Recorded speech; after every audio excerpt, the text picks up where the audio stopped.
আসসালামু আলাইকুম।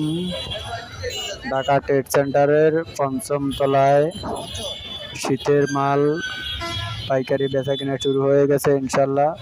আপনারা পাইকারি ক্রেতা ভাইয়েরা যারা আছেন সবাই ইনশাল্লাহ ঢাকা ট্রেড সেন্টারে পঞ্চম তলায় চলে আসবেন। শীতের নিত্য নতুন ডিজাইনের নিউ কালেকশনের ভালো ভালো